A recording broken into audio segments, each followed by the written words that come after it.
The war in Gaza has reportedly killed 10,000 people on both sides, maybe more. The Israel Defense Forces are on the ground hunting the terrorists of Hamas in Gaza now, looking in the tunnels and beneath the hospitals where civilians are used as human shields by those terrorists. Block by block and piece by piece, the IDF is systematically targeting every terrorist they can find and delivering swift and final justice when they do.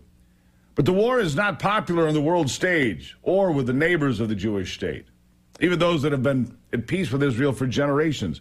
Even so, the war is continuing, and talk of a ceasefire being shot down by those at the highest levels of the Israeli government. Ambassador Herzog says a ceasefire is not going to happen at this point.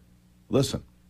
So I want to distinguish between a pause for a few days in order to get hostages released and a ceasefire. The Prime Minister was referring to a ceasefire. We are against ceasefire because that would allow Hamas to retain power, to regroup, to rearm, and strike again. But it would be a ceasefire for a few days? This is that the difference? We're talking about pausing the fighting for a few days so we can get the hostages out.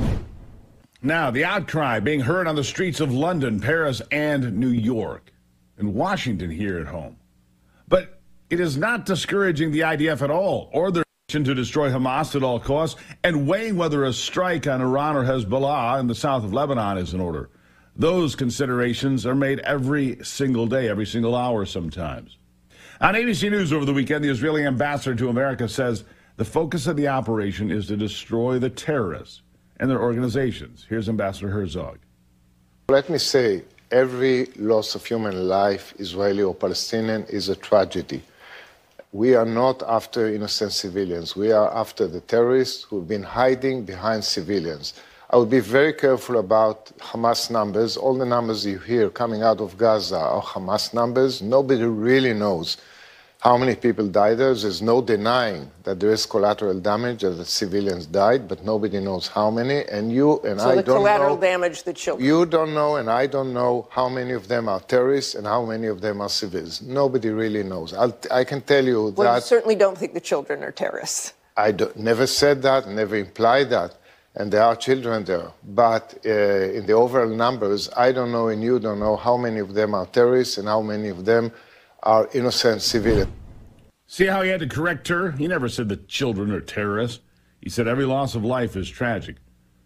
But Israel neither looked for this war, nor asked for this war, nor started this war. But for those in the region, these past 6 weeks have been very tense. And despite the claims by Israel that they are not targeting civilians and certainly not children, their neighbors are on edge. Their neighbors are certainly on edge. The Jordanian ambassador to the United States says the ongoing war is angering the people of Jordan, which has had a peace treaty with Israel in place for more than 30 years. And they're joining the concerned warning of a regional, wider war. Listen. I wouldn't say the word destabilizing, but it is putting a lot of pressure on His Majesty and on the government because people are angry. They see the images every day. I mean, we're all angry. It's very humiliating. It's very hurtful, and it's inhuman. And we're just wondering how far is this going to go. We're calling for a ceasefire. We're calling to go back to negotiations. And as the senator said, the only way to be pro-Israeli is to ask for peace, and the only way to be pro-Palestinian is to ask for peace. And this is common grounds for both of us. So we need to go further on that. And on the settlers, just as a word in the West Bank, the settlers are going haywire, unhinged, and are not caring about the law, and nobody's able to stop them. Every day there are 8 attacks on Palestinians, and they are mistreating them, humiliating them, sending videos all over social media of them naked and in situations that are unacceptable. Yeah, unacceptable. Now, much of the talk these past several days has been on the idea of this military pause, for a few days anyway. But as you've already heard, the push by those on the left for a total ceasefire, which doesn't appear to be likely, and that leaves the fate of more than 200 hostages in doubt, their fate completely uncertain. Those were the hostages taken back on October the 7th, when Hamas attacked Israel unprovoked and without warning, killing 1,400 civilians, maybe more. U.S. officials not clear, not able to tell us how many of those hostages are being held in Gaza by the terrorist group Hamas, but they do believe there are still Americans alive and being held, and hopeful they can, well, rescue some of them.